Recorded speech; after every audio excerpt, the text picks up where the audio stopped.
Hey there, this is Hannah, Chief Rebel at DeSkills. Imagine your high schooler could learn to harness artificial intelligence to solve real world problems for small businesses and nonprofits. Imagine they could get paid doing these impact projects on the weekends or summer break. And imagine that as a result, they could leave high school with more experience and connections than most college graduates.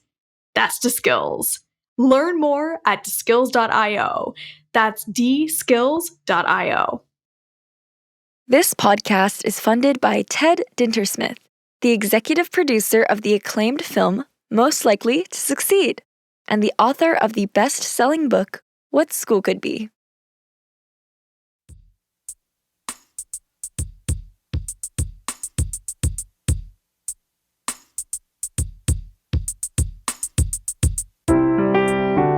Hey everyone, welcome to the What School Could Be podcast.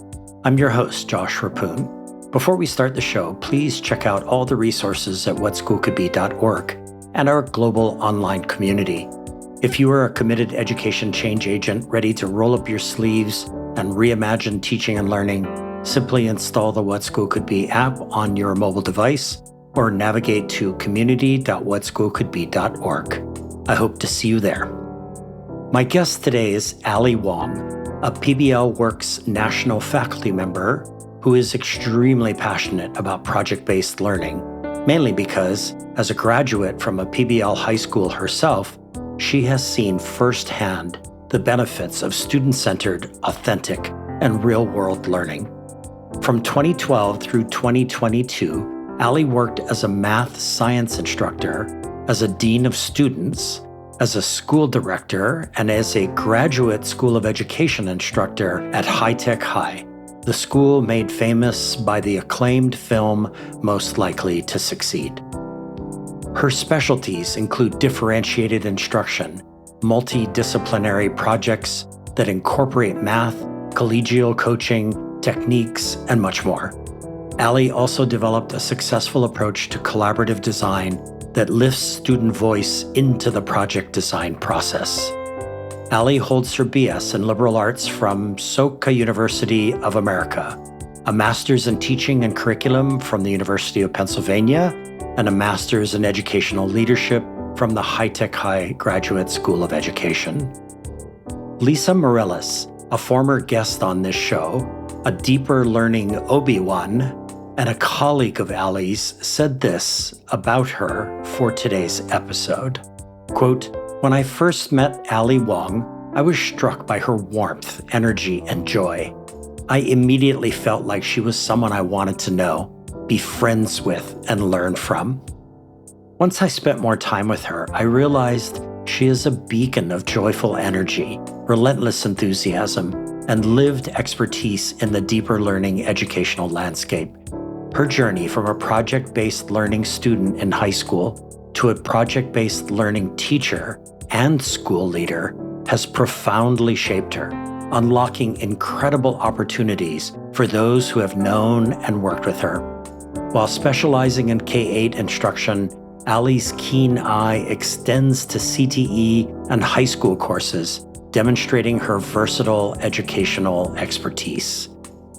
Known for her dynamic and effective facilitation style, she effortlessly logs over 10,000 steps during workshops, ensuring every participant receives invaluable feedback on their school or project plans, which is a testament to her belief in the transformational power of feedback.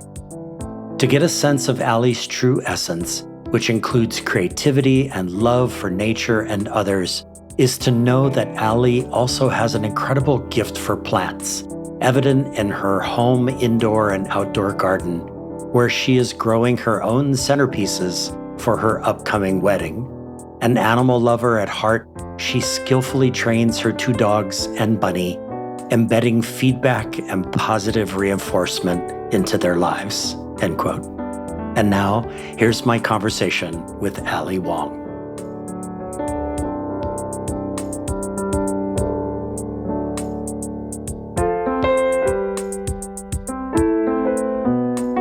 Allie Wong, welcome to the What School Could Be podcast.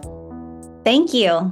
So, Allie, one of my favorite podcasts, the very first podcast I started listening to back 10 years ago, is called On Being. And I love the conversations the host, Krista Tippett, designs.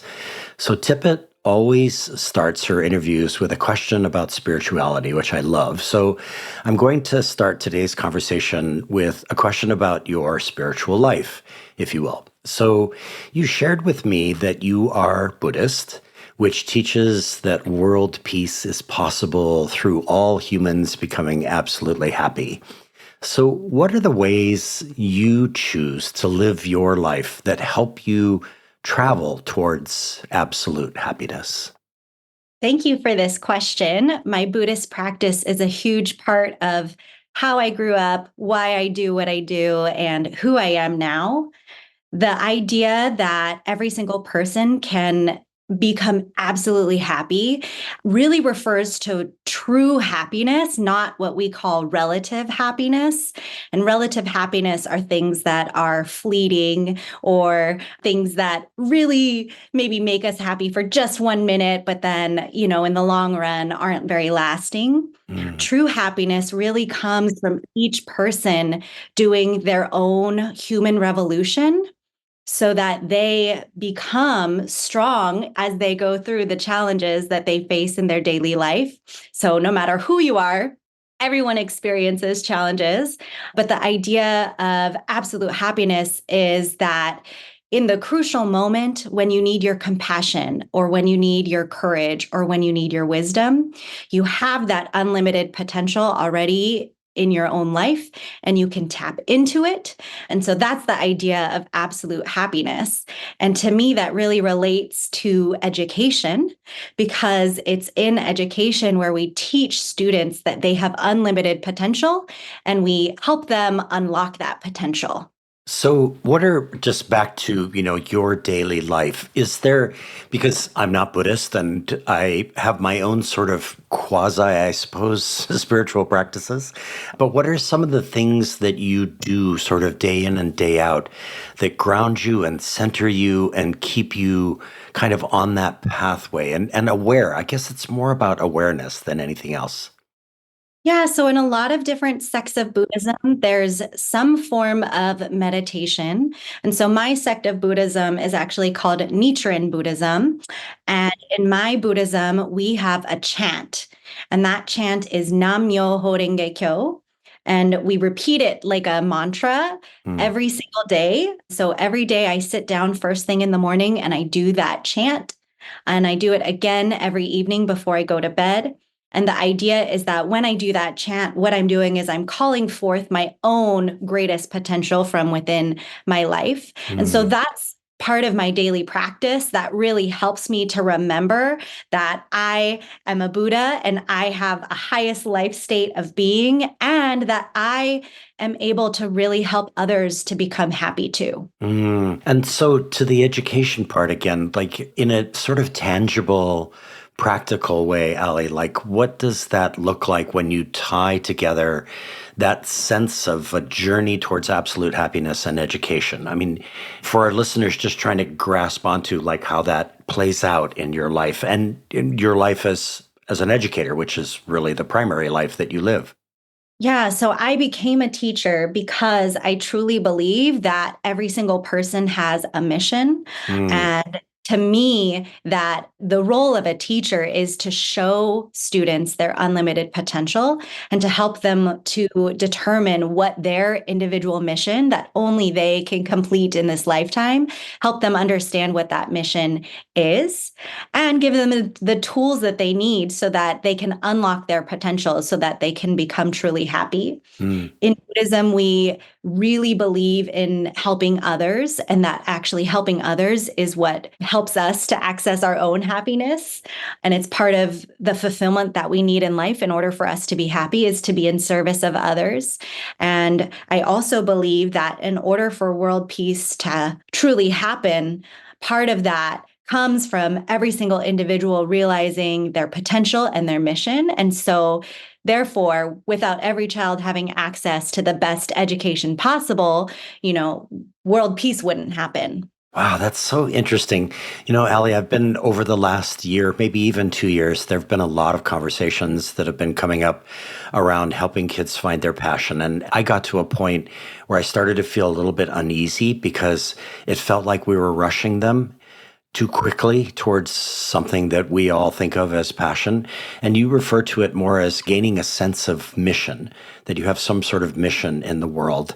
I wonder what you think about that and about those conversations that are happening. Yeah, I think they're very similar. I think that finding your passion is similar to finding your mission. I think finding your mission is almost even greater than finding your passion because you can be passionate about a lot of different things. Right. But each person has one mission in their lifetime that is unique to them, that they're the only person on this planet in the universe that can fulfill. Mm, And it's a little bit deeper than just what you're passionate about. wow. I myself maybe felt rushed into deciding early on in life what my passion or mission was going to be. Interestingly, every single person that knew me well always told me that I should be a teacher, Mm, but I wasn't fully sure that that's what I wanted to be when I was younger. My mom also works in education. And so there was a part of me that wanted to do my own thing. But by the time I had entered university, I already knew I wanted to be a teacher and that that was what my mission was. wow, that's awesome. So, kind of along the same lines, Sally, last year I read an amazing book titled The Good Ancestor by Roman Krznaric. And in it, the author describes a series of, quote, good ancestor questions and prompts that lead to deep conversations. And you noted your interest in one of those questions, which is, what do you think should be the ultimate goal of the human species? Which makes sense given what you've just said about happiness and education and having a mission. So let's just say, and I know this might be kind of heavy this early in the morning, but if a friend, a colleague expressed the idea to you tomorrow or today that she is maybe depressed by how much of a mess the world seems to be in right now, what would you say? What counsel would you give? And maybe another way to ask it is, how do you keep the weight of the world off your shoulders, Allie? I think that that is a daily struggle for me. And that's also why I have to chant every single day. Mm, That's kind of like my spiritual workout. It's my daily reminder that even though there are so many things in this world that I desperately want to change, there are things within my own realm of control, my locus of control, that I can have an impact on mm, each day. And so I think what I would counsel another person is that everyone feels that way, especially right now.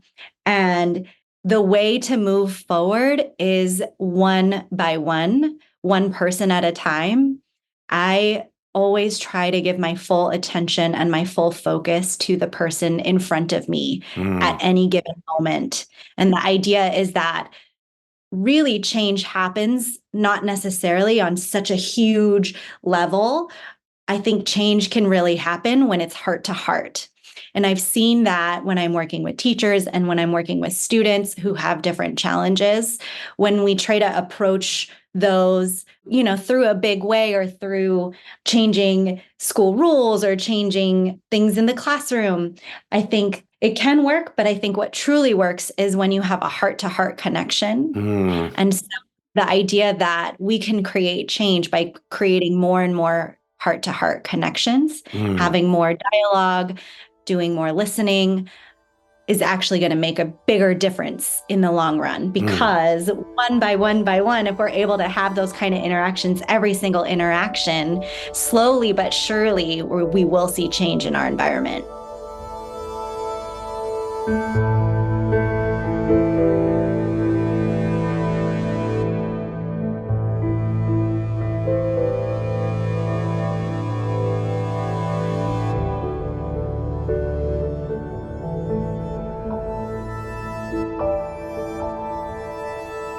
Wow. That's awesome. And that's a perfect segue to my next question. And it's time for us to dive into project-based learning and your work at PBL Works, and also looking back at your years as an educator at High Tech High. So, Allie, a few days ago, I got an announcement in my inbox from PBL World, which is an event in June 2024 put on by PBL Works. And the description in the email talked about deepening educators' understanding of, quote, gold standard project-based learning, end quote. So the subtext here is that there is gold standard project-based learning and project-based learning that might be below gold standard and perhaps not grounded in deeper learning. So what is this gold standard, and how will this June 2024 conference work to elevate the standards of project-based educators who attend?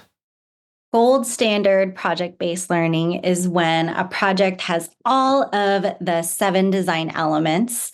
They are a challenging problem or question, sustained inquiry, authenticity, critique, reflection. And the idea is that when we have all of those different design elements, when projects are really authentic to students' lives, when there's connections to the real world, when students are grappling with real problems, not just problems that a teacher made up in the classroom, that are challenging for them, that show students we trust them to become critical thinkers.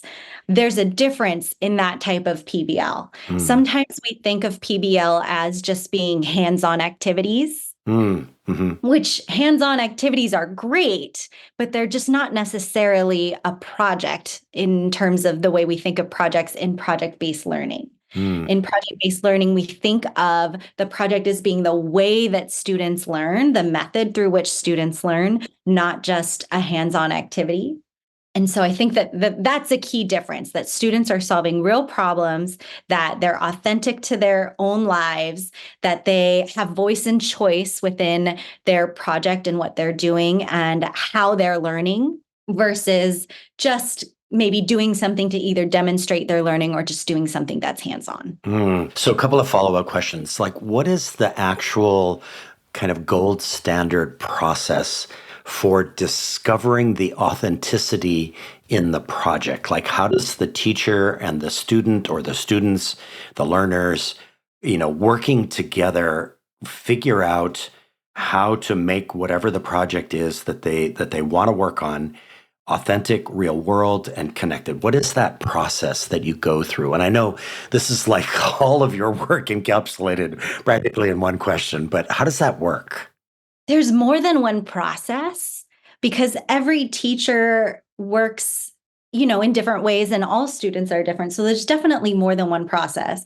But I think it starts with teachers knowing their students well, knowing what they're interested in, knowing what they're curious about, knowing what might be challenging for them. So that's where it starts, is with teachers knowing their students well. Right. And then from there, if a teacher is designing a driving question for a project or a theme for a project, that teacher will think about, what are my students interested in? What are they curious about? Where's the crossover with the subject that I'm teaching or the standards I need to cover this year? And then that can become a project. And then the last piece of authenticity is that it's connected to student interests, and it's also connected to something greater in the world. So a job that students might choose to do when they finish college, or a job related to the content material. How can you really make this project something that's connected? Maybe it's in service of someone else or a group of people. Maybe it's solving a problem that they're having at their own school on their own level. But how can you really connect it to something that is a true need? Another thing that I did as a teacher when I was researching, I was really interested in collaborative design. So not only how do I know who my students are and connect their interests to my content material as a teacher, but how can I actually collaboratively design a project with students? And so that was a process I developed over the course of my years teaching at High Tech High, where I began my year by asking students, what are you curious about the world? And we used their questions to generate our driving question and our project themes. And we actually would co-design that project together based on student interests, the questions that they had, and the content that we were covering that year. Wow, that's awesome. So the second follow-up question actually moves us a little bit further along the project timeline. And, I made a documentary 3 years ago called The Innovation Playlist. And it basically told the story of 5 public schools in my home state of Hawaii that were doing some really innovative work in education. And there is this dramatic moment, Allie, in the film where a teacher on the island of Kauai is talking about project-based learning, and she's sort of pounding her hand in her fist, or her fist in her hand. And she says, I'm trying to get across to the students that this is not just a project, this is a mission. And so we're kind of back to that mission idea. So is there a moment in gold standard PBL where the project itself starts to take on mission quality, if you will? And does that happen all the time, or is that just sort of something that you aspire to, where you really believe in what you're doing? It's definitely something to aspire to, right? I think part of our job as teachers is to help students see themselves as activists, as fighters for social justice. And a lot of projects, when we give students ownership and when we give them the ability to lead the direction of the project, we see that kind of spark in them take over, and they begin to care or show empathy, or, really see themselves as having the power to create change through their project. So it's definitely something to aspire to all the time. And so I know this would kind of put you on the spot, but my listeners are always feeding back to me that they love specific examples. So is there an example in your recent memory of a project that you saw unfold that really kind of reached that gold standard? And if yes, what was that project about? There's so many projects that I've seen that can reach that gold standard. I'm going to share one, not that I did as a teacher, just because I've spent a while at PBL Works and as a school leader, but I visited a school in December, Hmm. and they were having an exhibition of student learning. And this was a 5th grade project. And their project was in conjunction with the Humane Society Hmm. here in San Diego. Hmm. And students worked to create campaigns to help get cats and dogs adopted. And so they did some persuasive writing, and then they built either a dog house or a cat condo Hmm. for the animals that need to be adopted. And so that incorporated a lot of the math standards that they were learning for 5th grade. And then they hosted and planned and held their own pet adoption day. So they had all the animals come to the park near the school, and everyone who adopted a cat or a dog that day was able to also take home for free either the dog house or the cat condo that had been made by our students. Wow. Wow, Ellie. Wow, I'm blown away by this. This is like such an amazing example. Goodness, like goosebumps over here. Wow. I'm just thinking of the multiplicity of, I guess, interdisciplinary learning that was going on during that project, right? That's what was going on? Just so many different elements to it. Yeah, I really loved seeing at the exhibition how deeply the students cared about their mission to get these cats and dogs adopted. They Yeah. had written about it, they had gotten to experience meeting these animals. They were super passionate about the designs that they created. They were very creative for their cat condos and for their dog houses. And so just seeing that passion for adoption versus buying pets sparked in those kids was really powerful. Wow, that's so cool. Ellie, just last week I was going through some old hard drives trying to do some consolidation, and I found a file folder that had a bunch of videos in it. And basically, they captured the moment that my wife and I first got our cat, Ramo, we call him Boo, and he was a rescue cat. And there's a video that she was shooting of me holding him for the first time. And he's just like, he's no bigger than the palm of my hand. And you can just tell it's like, it's one of those moments, when you adopt an animal and you bring it into your family. Anyway, that's just such a great example. I love that. Okay, so one more question before we go to break. So Allie, you wrote a blog for PBL Works titled Creating Future Leaders Through PBL Success Skills. And I was like, wow, talk about a cool topic to dive into. So I think on this podcast, I've covered multiple reasons why PBL is important, including student engagement, deeper learning, collaboration, teamwork skills, having a mission, etc. But how PBL can create future leaders is somewhat fresh farmland, I think. So your parents made an extraordinary decision to enroll you at a small, otherwise unknown charter school in San Diego called High Tech High. And the story of what happens to Allie Wong, the shy, detached adolescent, and the connection between PBL and leadership development is crucial, I think, for our listeners to hear. So what is that story?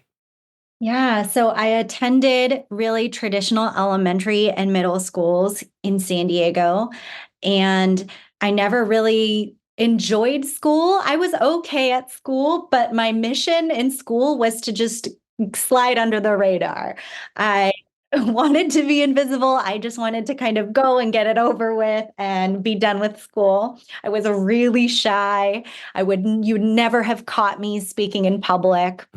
And when I was about to start high school, my parents were trying to figure out, where should we enroll Allie? Should we put her, continue on the public school track?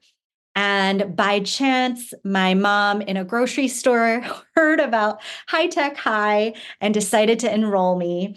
And initially, I was terrified. I was already a kid who hated being out of their comfort zone. And you just, took me away from all of my friends. However, it ended up being the first time in my experience in school where I was shown trust by adults to Wow. do things that were hard or to maybe even just make mistakes Right. and learn through those mistakes. It was the first time I was treated like a thinker, someone who could actually be the problem solver. And it was there that I really gained the skills to become a future leader. Wow, that's so interesting, Ellie, because your life and my life, even though we're decades apart in age, are exactly the same. I slid under the radar. I tried to stay as invisible as possible in school, especially in middle and high school. Absolutely, you couldn't get me to speak for any reason, especially publicly. But I think I lived, and I've talked about this on the show, I lived a double life, meaning as soon as I left school and went home to my large family on the windward side of Oahu here, that was a completely different life. Every night was a symposium at the dinner table about some topic or the other. I was a builder, a designer, was working with people in the community. So it's really interesting. What a pivotal moment for you and your parents to make that decision for you to go to High Tech High. It really changed the arc of your life, right? It definitely did. And so over the course of the years, I guess what I'm asking is that your awareness of your own leadership skills and confidence and your mission has grown and that you're aware at a meta level of that growth. Is that a fair way to look at it? Yes. Tell me a little bit more about how you're aware of that as you day in and day out, and you're way into this journey now, but you're still aware that your growth is happening as a leader and as an educator. I think it started in high school where I really began to see myself as someone who could create positive change. Mm-hmm. And continued as I went on to university. I attended a really small private liberal arts school called Soka University of America. And their mission is really aligned with Buddhism, in that their mission is around creating people who are going to create positive change in the world. and got my liberal arts degree. I went on to get a master's from the University of Pennsylvania in education and went on to begin teaching. And I really vividly remember my first year of teaching at High Tech Middle and going into it thinking, well, I know project-based learning. I was taught this way. And then realizing, oh my gosh, I have so much to learn about being a teacher and all of the things that teachers have to do in order to make project-based learning, truly gold standard and truly vehicle for learning. But I learned alongside my students. And actually, my very first year as a High Tech Middle teacher was the year that I developed my method for collaborative design, where students were able to design their own project. And so the first project that we did of the school year was just called Design a Project. That was the project we were doing as a class. And then the second project we did was we did the project that we designed as a class. Wow. And I don't think I would have done that had I not had my experiences as a student at High Tech High, where I always wished I could be the project designer. And so I wanted to give my students that opportunity. And every year I felt I learned so much. I grew so much. And when I moved into school leadership, I had amazing mentors that supported me as I was a dean of students and as I was a school director. That support really kind of carried me through my learning process as a school administrator. Yeah. And it really sounds to me, Allie, like your growth, if you will, as a leader, as a school leader, is very much grounded in the collaborative part of that growth, that you don't just grow alone, that you grow together with other people. And I love that idea. And also, before we go to break, just want to share with our listeners that, and I'll put this in the show notes, that your PBL Works blog page is the bomb. Absolutely. I got so lost in that page, Allie. I went down a rabbit hole and I started reading these blogs, and it was like hours later before I emerged. And there's one in particular that I really enjoyed about how play can be a part of professional development for educators. And again, I'll put that in the show notes because that's one of my favorite reads already in 2024. So anyway, hey everyone, we've been talking to Allie Wong, a PBL Works national faculty member whose mission is project-based learning. Stay with us. We'll be right back.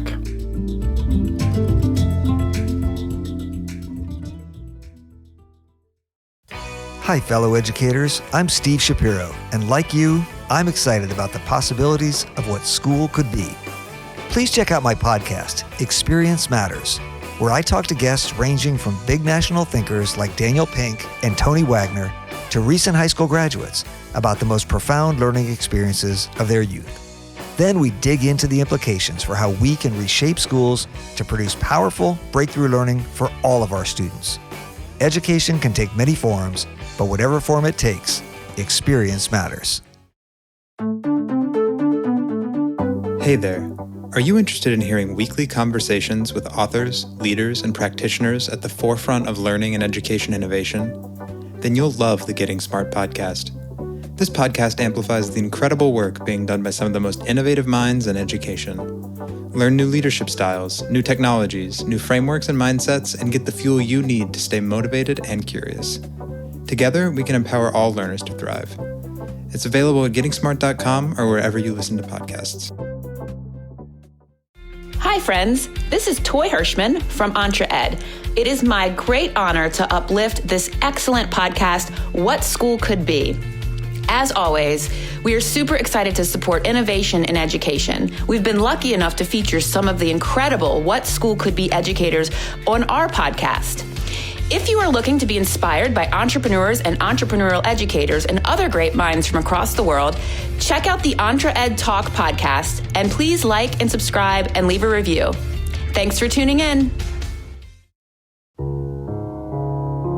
Hey everyone, we are back with Allie Wong, a PBL Works national faculty member with deep ties to High Tech High, a network of charter schools in San Diego featured in the acclaimed film Most Likely to Succeed. So Allie, What School Could Be is grounded in 5 themes, which are mobilizing your community, student-driven learning, real-world challenges, assessments for deeper learning, and caring and connected communities.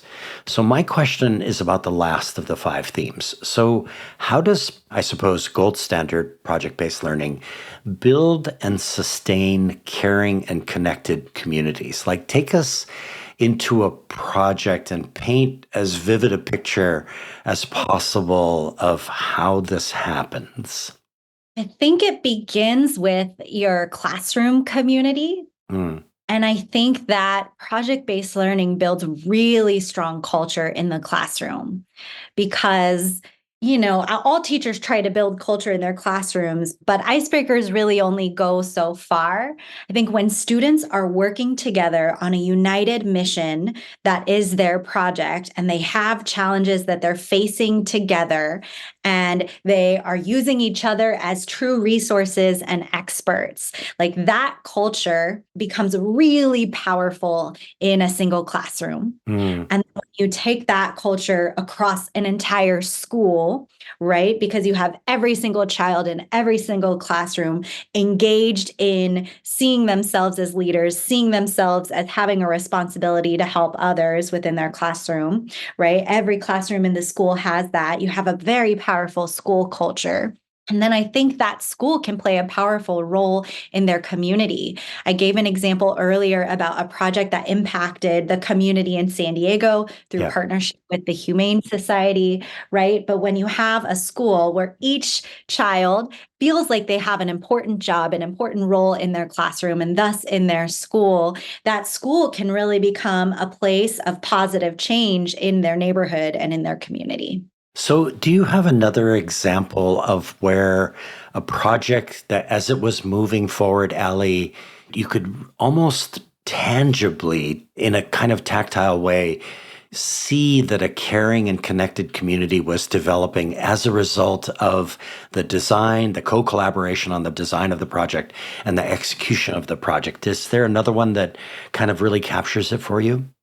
I want to share about a project that I actually did as a student. Mm, And it's the project that actually helped me to decide that I wanted to work in the field of education. wow, awesome. We were given the task of making a documentary, and we had full range over what the topic of our documentaries could be. And we were working with a partner, and my partner and I really struggled to decide, what should our topic be? But we had to do a comparison of some sort in our documentary. And what we ended up deciding on was we were going to do a comparison of education in San Diego Mm, and education in Tijuana, Mexico. hmm. And for our documentary, we visited schools in San Diego. And as 15, 16-year-old high school students, got to help out in those schools, got to interview students and teachers for our documentary. And then we did the same thing with a school in Tijuana, Mexico. We spent a whole day there getting to know students, helping the teachers, talking to the teachers, and capturing film for our documentary. And it was there through that project, really seeing some of the differences in education between two countries or two cities, that I really became aware of different cultures, of what it means when people are talking about equity. And it was that project that actually inspired me to become a teacher. Wow, that's amazing. And it also seems to harken back to something you said a few minutes ago, which is that as that process unfolded, you really began to understand as a student that you were in the middle of gold standard project-based learning. And even though when you became a teacher, you realized, as you said, that you had a lot to learn about the process of teaching in a project-based learning environment. But at that moment, during that process, the production, the shooting, the post-production, the exhibition of the film, and the relationships that you built across the border, that you were literally being immersed in the process of gold standard project-based learning, right? Absolutely. Wow. And can you share a little bit about, was there a moment when the documentary was screened? Was there an exhibition? Yes, there was an exhibition, and all of the documentaries. We had a special screening in our school. We changed our classroom to kind of look like a movie theater and invited the whole school, as well as our families, as well as members from the community to come and view our documentaries. I was also able to send our specific documentary to the students, the school in Mexico that we visited, so that they got to see it too. Wow. And we worked really hard to have it translated. Wow. I can only imagine, Allie, the energy in the room when that exhibition, when those screenings happened, right? It must have been electric. Yeah, it's such a proud moment as a student, because if you remember, right before this, I would have never been caught public speaking. And then here I am sharing a documentary that I wrote and directed and produced along with my partner, right? So we were both featured in the documentary as well, talking about our opinions and experiences. But to watch from the back of the room, where there's a huge room of people watching you on a big screen, is definitely a really important part of the experience of project-based learning. It's nerve-wracking and it's exciting and it's a celebration of learning. And I think every child deserves to have that feeling of, I created something unique and important, and now it's being celebrated. Wow, that's just so cool, Allie. I can actually share, and I think I've talked about this on the show before, that my proudest moment as a student came in high school when I actually made a short film. It was a 17-minute film in which I translated a James Thurber fable called The Unicorn in the Garden onto film. And this is back in Super 8 days. And I remember like it was yesterday, Allie, when I screened the film in class to my classmates and my teacher. And I even went so far as to track down a honky-tonk piano player in Honolulu who came and actually played the score live right there in the classroom. And to me, that was the moment the day my universe changed.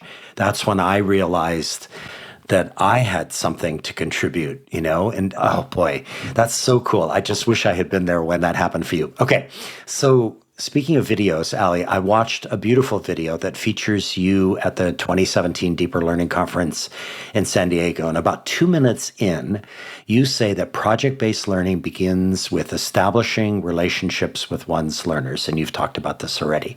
So this got me thinking about the educator who is interested in project-based learning and deeper learning, but feels maybe some sense of discomfort at the idea of relationships with learners, which seems to require some measure of vulnerability.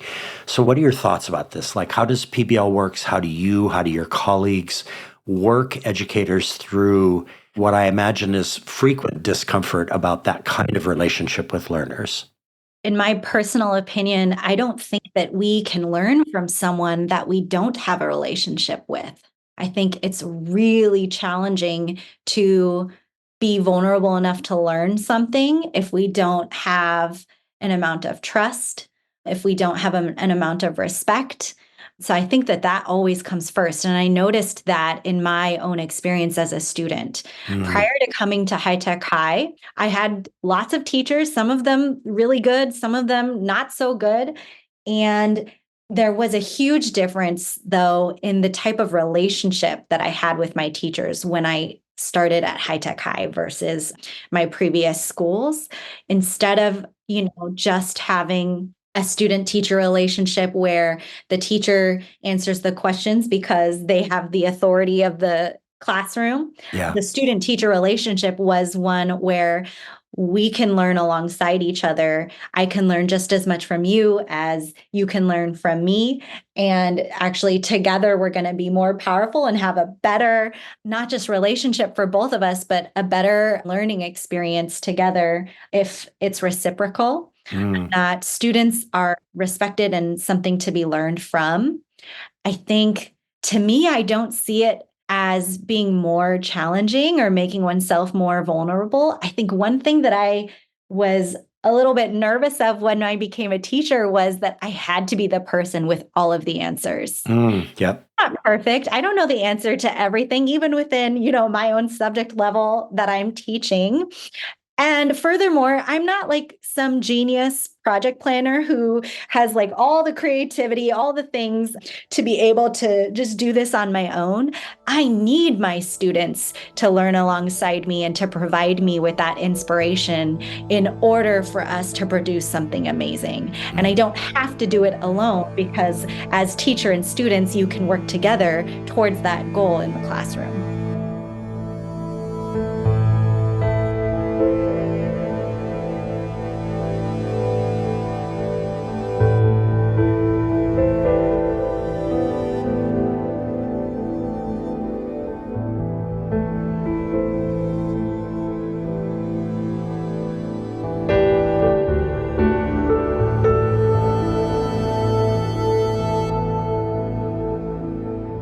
Yeah, Allie, again, our lives are very much aligned. When I started teaching history and economics and other elements of social studies, I was keenly aware from the very beginning that I was not a subject area expert, that I just didn't have the ability to memorize history and then just sort of translate it back to students. I just couldn't do that. And I think in some ways over those 17 years, I did walk with a bit of imposter syndrome, thinking as I compared myself to other content area teachers who were sages on the stage and delivering that content, that I was not one of them. So I think the way that I adjusted was to say, I have to co-learn with my students because I'm not that content teacher. And I guess maybe my question has to do with, like, when PBL Works does its workshops, when you pull together teachers and you're working through gold standard PBL, how do you practically sort of give or provide some exposure to the idea that you're co-learning with your students when the students are not there? Or are the students there sometimes when you do that work? I try to model that in my workshops as well. So even though I'm coming in as a consultant or as a PBL Works national faculty, I believe that my job as a facilitator is to help harness the wisdom that's already in the room. And so my job is not to be a sage on the stage, as you just said, but my job is to get teachers in those workshops talking to one another, or get leaders in workshops talking to one another and sharing the things that they're already doing, the work that they're already doing. And the more that I can get them to talk and lift up that wisdom, the better experience of every single person in the room, so that I can learn alongside too. And of course, I can participate and share my ideas or things that I've seen in the past that work. But I love to model that. I also love to just share with teachers the mistakes I made when I was planning projects, or with leaders the mistakes I made when I was, running a school. Because I think that understanding that we learn from our mistakes and that it's okay to do it in front of your teachers and do that in front of your students. In fact, like, there's no way around that. You're going to make mistakes, but kind of talking through how I learned from them or how you can learn from them can be a really powerful moment for everyone. So I think I try to model that. And then I also kind of talk about my past experiences. Right. Wow, that's awesome. I love that. I love the idea that even though you're in a room with a bunch of other adults, if you start from the assumption that you're all educators and you're all learners, then you're all in it together. And when you get back into your classroom, then that same ethic, that same sort of zeitgeist exists as you go forward. That's very, very cool. So, Allie, one more question before we go to our second break. I read a really cool piece at tinkercast.com, which quotes you and others about the power of project-based learning. So my question has to do with solutions. So last year, I read a book by Zoe Weil that really rocked my world, titled The World Becomes What We Teach.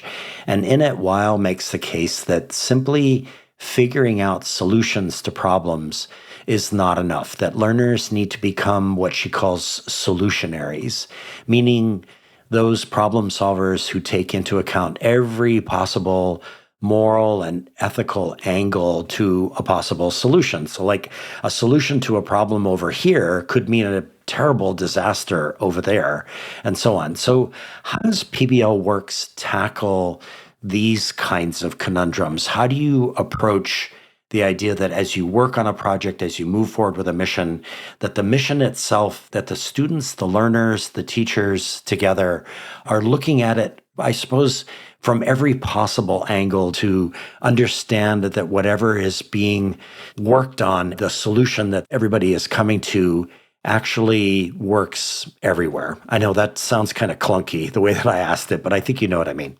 I think I do. I think that's one of the reasons why we work in groups. We work in groups when we're planning projects. We work in groups when students are doing their projects, because I just think no one person can come at a problem from every single angle by Yeah. themselves. Yeah. But when you harness the power of the group, you get all of the perspectives of different people in the group. And so I think that that is maybe the most powerful resource in being able to make sure that you've come up with a holistic solution to a problem. And I think the same can be true of, teachers, like when they're planning their projects. I was always really careful as a school leader to think about the makeup of each grade team and how teachers would work together and what each teacher would bring to the team. And so I think that when we have unique voices and different people with different backgrounds and experiences come together to work on something together, to create something together or solve a problem together, that's the best way to make sure that we are including multiple perspectives.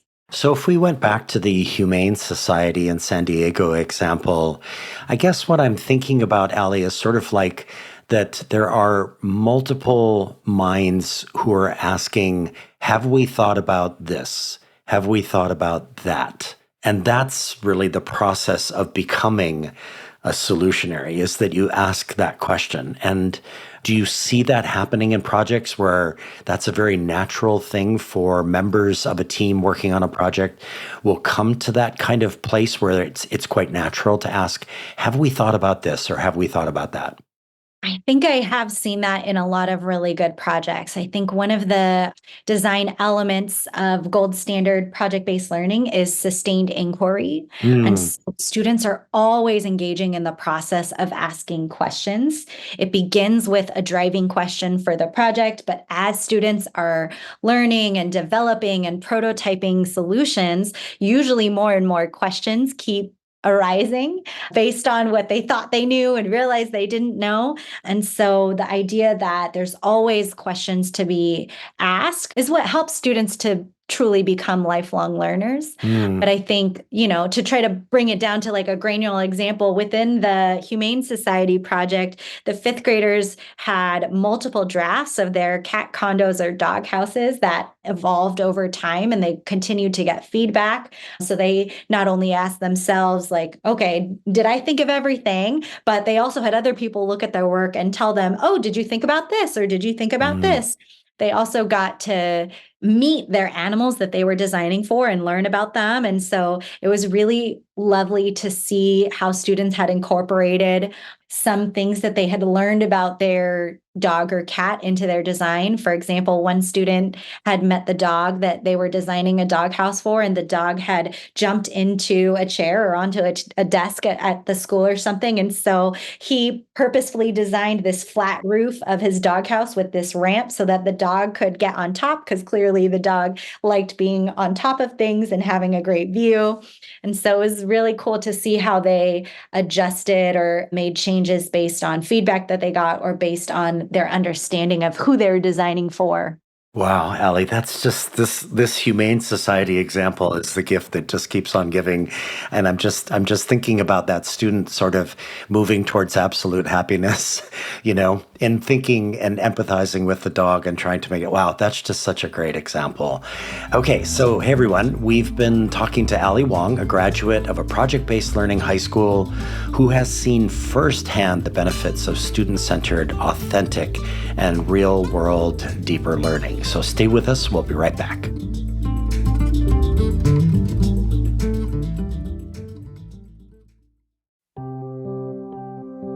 This is Guy Kawasaki. If you want to learn how to be a remarkable person, please check out my podcast, Remarkable People.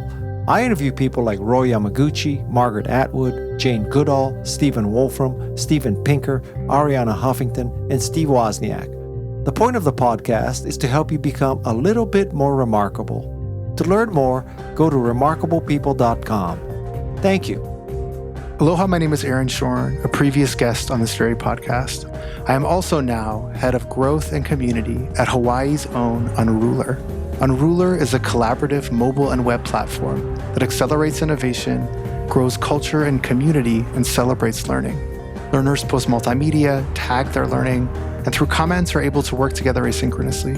Each post is a moment of learning that forms the foundation of a joyous learning journey. We can be found at unrulr.com. Mahalo. Are you ready to shake things up in the classroom? Then get ready to blast off into the future of education with the Teacher Nerds podcast. Join Joe DiPaolo and Ron Nober as they share their own experiences, as well as talk with guests who are experts and innovators in education. From engaging teaching techniques to the latest educational technology, this podcast is a must-listen for anyone passionate about the future of learning. Subscribe and get ready to learn with the Teacher Nerds podcast. Hey everyone, we are back with Allie Wong, a national faculty member for PBL Works. So Allie, in a white paper you shared with me, you wrote, quote, "Teaching for mathematical understanding rather than basic skills instruction is one of the proven ways to close the improvement gap," end quote. And you cited Bowler and Gutierrez and Cohn and Schoenfeld. So we could go 50 different directions based on this one sentence alone. But let me ask this. Back 40 years ago, my teachers thought my understanding of math was best illustrated by my quiz and test scores, which most of the time told them I was failing. And math was a miserable experience for me in both middle and high school. So what is teaching for mathematical understanding?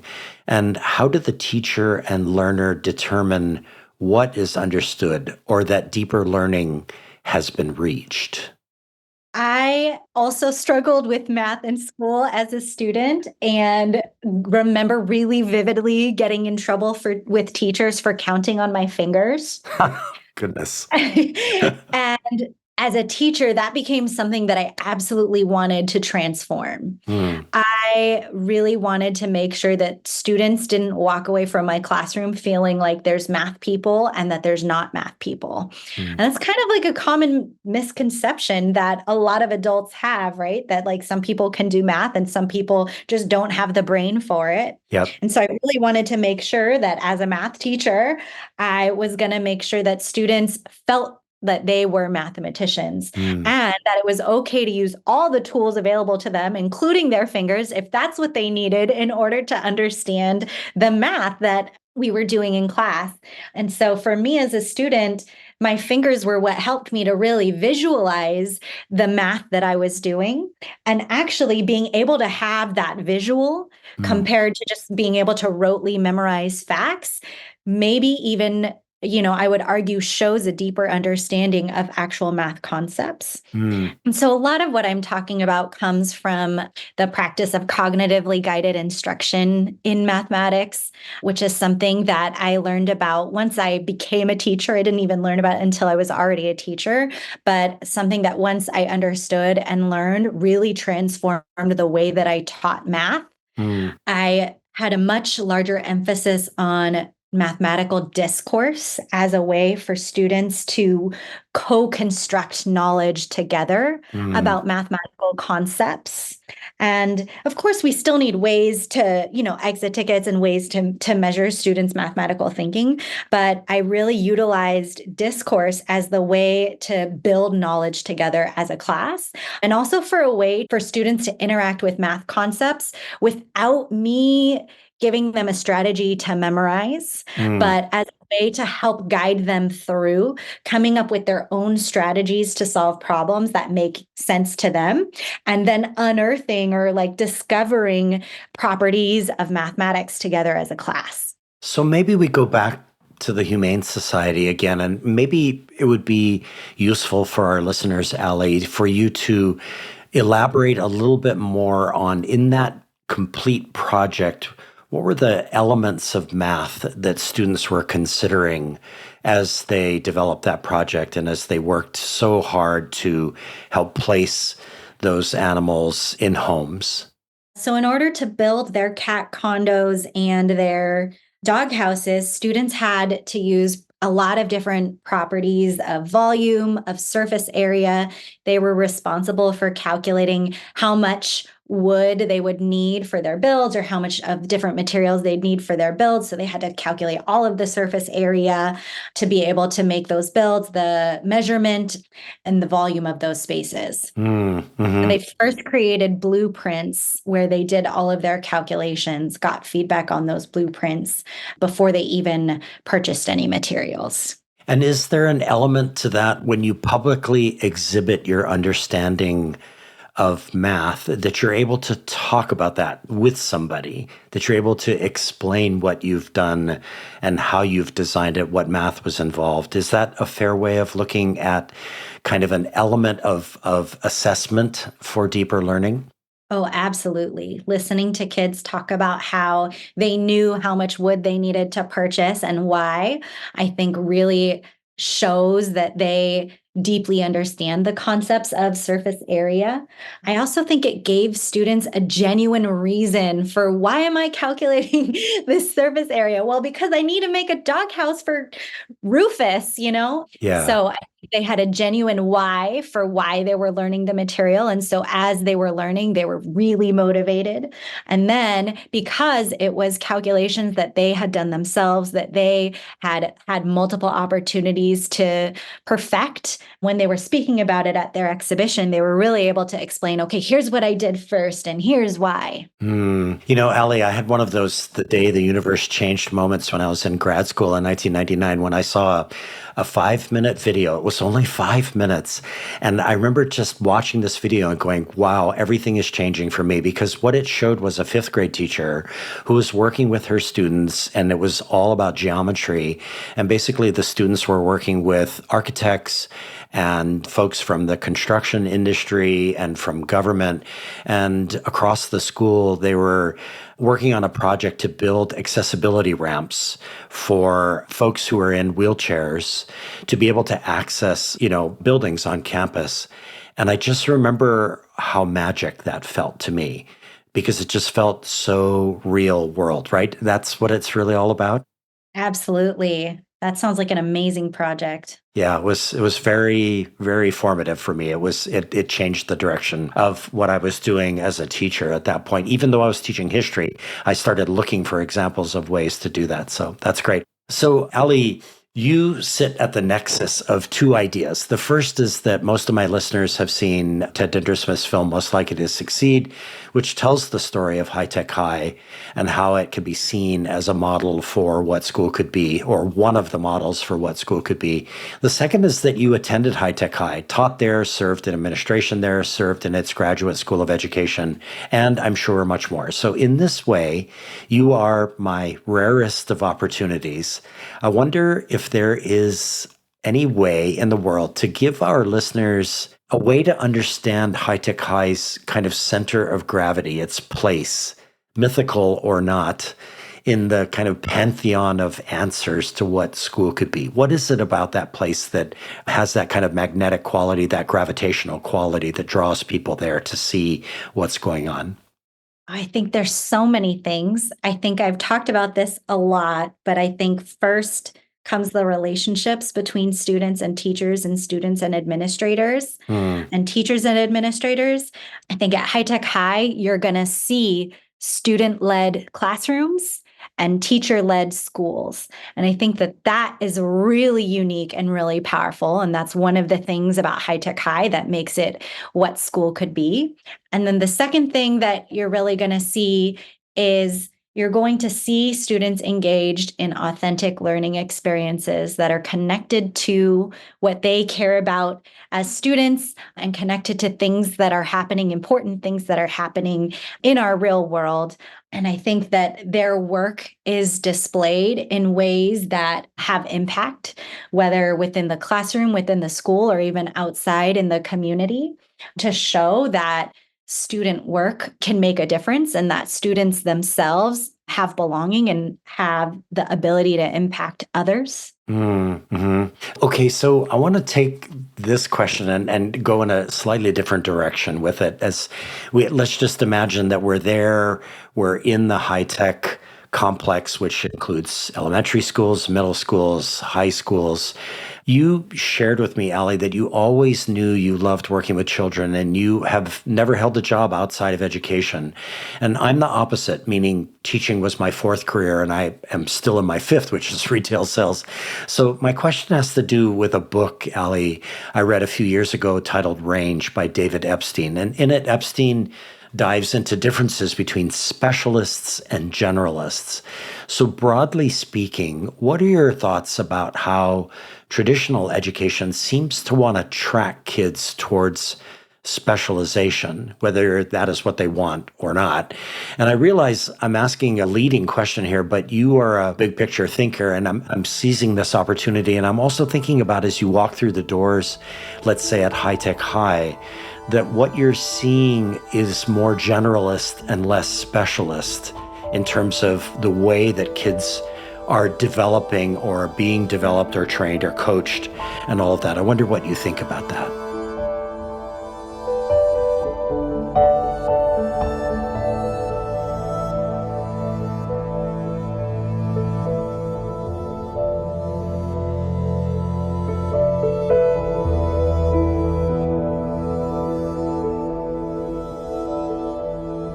I think at High Tech High, we try to make sure that students are exposed to lots of different experiences. Yeah. And you see some level of this specialization in an individual project, right? It'll specialize in a particular subject area or topic. However, we really want students to experience a wide range of projects over the course of, their entire schooling so that they get exposed to many different things. And so we have that combination of like, okay, we're specializing in this during this project, but in our next project, we're going to specialize in this. And I really believe that that benefits students in that it exposes them to new things. I think that's part of our job as teachers. It's really hard to pick what you want to specialize in until you've been exposed to lots and lots of things. Yeah. And so I think when students, get to discover something that they never knew was a profession before or had never heard of before, that opens many new doors and opportunities for them as they're choosing, later what they want to specialize in. But I think part of our job as teachers is to expose students to things they've never seen it before. Wow, that's super interesting. And so, kind of on a different direction, but still sort of staying in terms of like what gold standard PBL is and how it can really be sort of a force for change and a mission. That white paper I referenced earlier, which is titled Statement of Contributions to Equity. So, Allie, what a marvelous set of reflections on your teaching and leadership and philosophy of education. I really enjoyed reading that. And I'm going to quote 2 lines from a section on your time as a principal and your focus on student discipline.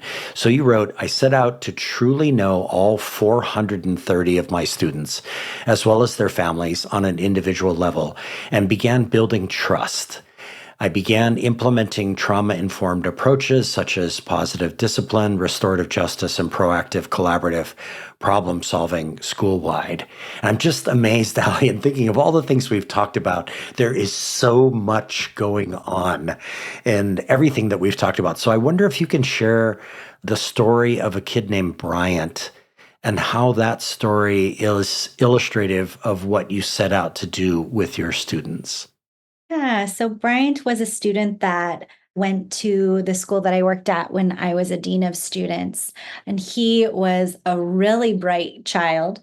He could sometimes be mischievous. He was always really competitive in sports. And so sometimes that caused a little bit of turmoil with his friends, just that competitive nature. And I think what I had written about him in that paper was he had gotten sent out of his classroom for a reason. And I remember him getting sent to my office and being really, really upset and telling me that I was the first adult to ever truly listen to him. Yeah. And that's why he had come to me.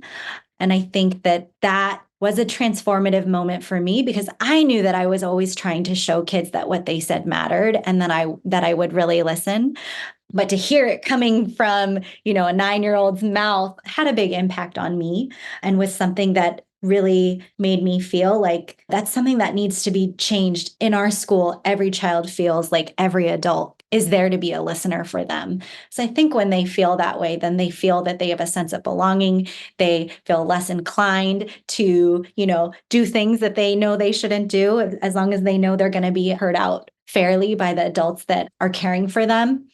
And I think that in my school, the restorative practices that we used, positive discipline and collaborative problem solving, were really what helped students to feel heard. And also, then once they felt heard, feel a sense of responsibility for coming up with their own solutions to problems. That story really resonated with me, Allie, because there was a moment, I think in the 5th grade for me, when I had a teacher who I think I recall at the time was sort of the only person who was really listening to me when I got into trouble at school.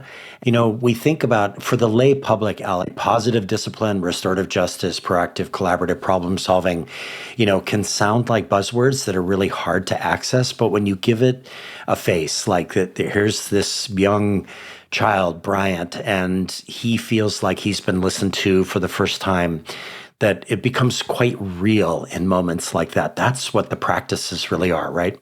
Yes. Yeah, that's awesome.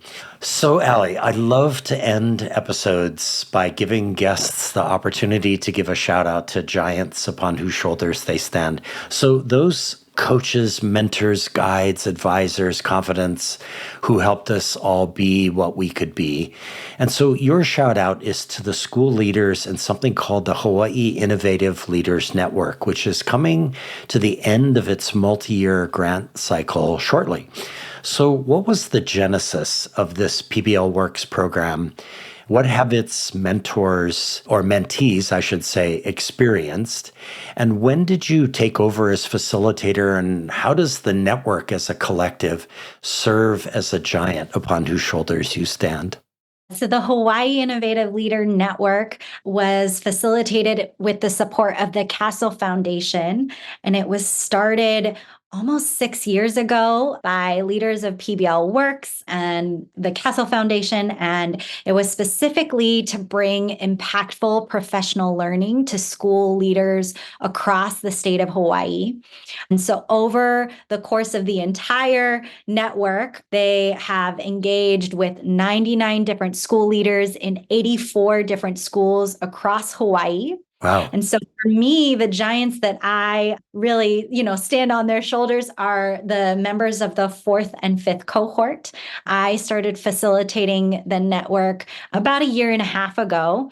And it's the leaders in these different schools across the islands who really just been working tirelessly to bring authentic and impactful learning experiences to students that keep me motivated and inspired to keep doing this work. These school leaders really are the ones who are making magic happen in their schools across the islands. And so that's who I really wanted to kind of shout out. Is it okay if I talk about our Ohana celebration that's coming up? I was just about to ask you that. Great minds. Perfect. So on June 7th, we're going to be having an Ohana celebration for every single one of those 99 leaders across the state of Hawaii who have ever engaged in our Hawaii Innovative Leader Network. And it's going to be held on the island of Oahu. Exact location will be determined really soon, but we're going to have an opportunity to network with each other, to build connections with leaders across islands. And cohort 5, which is our final cohort who I've been working with, is going to have the opportunity to share their presentations of learning with the entire Hiln Ohana. And it'll be an opportunity for us to just discuss the matters in education that we really care about, to talk about how we've used PBL as a vehicle for deeper learning in different contexts and in different schools. So I'm hoping that all of those leaders who are available will be able to join us on June 7th. Wow, what a magic moment coming up. I can only imagine being a fly on the wall, Allie, and listening to those presentations of learning in that moment as the final cohort expresses itself collectively to the rest of the members of the cohort. And I'm grateful to you, Allie, for sharing the names on that list, because there are folks on that list who are absolute superheroes to me here in my home state. These are people who, as you say, are just absolutely tireless in their pursuit of bringing real world learning to their students on their campuses. So that's great stuff. So let's dedicate this episode, Allie, to the Hawaii Innovative Leaders Network. And we will say 3 cheers to PBL Works for doing this program. And also, by the way, there are networks in other states, correct? Correct. Yeah. Where are they? Massachusetts and New York. Awesome. That's awesome. What a great thing that PBL Works is doing. That's absolutely fantastic. So Allie Wong, thank you so much for this time today. This has been absolutely amazing. We have dug deeply into gold standard project-based learning, and I'm absolutely fueled up by that Humane Society example. That's going to put electricity in my battery for many months to come. So thank you for spending the time today and for engaging me in the process of getting ready for this episode, and good luck with your work as you head towards June and pulling together the network here on Oahu. Thank you so much for having me. Our editor, creative consultant, and sound engineer is the talented Evan Kurohara. Our theme music is created by a remarkable pianist, Michael Sloan. Producer of 12 albums with over 100 songs, Michael Sloan is featured in Apple Music, Spotify, and all major music platforms. You can also find his work on his YouTube channel. Michael has listeners in over 100 countries and 2,000 cities. We'd be grateful if you would support these episodes with leading edge, innovative and imaginative educators and students by giving us your own rating and writing a review wherever you get your podcasts. This series is sponsored by Education Change Agent, Ted Dintersmith, executive producer of the award-winning documentary film, Most Likely to Succeed, and author of the best-selling book, What School Could Be. If you are committed to rolling up your sleeves and joining thousands of educators, business professionals, nonprofit leaders, and parents as we reimagine education to be relevant and learner-centered, please join the What School Could Be global online community. Simply log in to community.whatschoolcouldbe.org or download the What School Could Be app from your favorite app store. The What School Could Be podcast is brought to you by Josh Rapoon Productions. Send your feedback to josh@whatschoolcouldbe.org. Follow the show on Twitter @WSCB Podcast and on LinkedIn @Josh Rapoon. Listeners, one of the most important things we all can do is to bring kindness and compassion into the world. For sure, we need a surplus of both right now. Until next time, ahui ho, and thank you for listening to the What School Could Be podcast.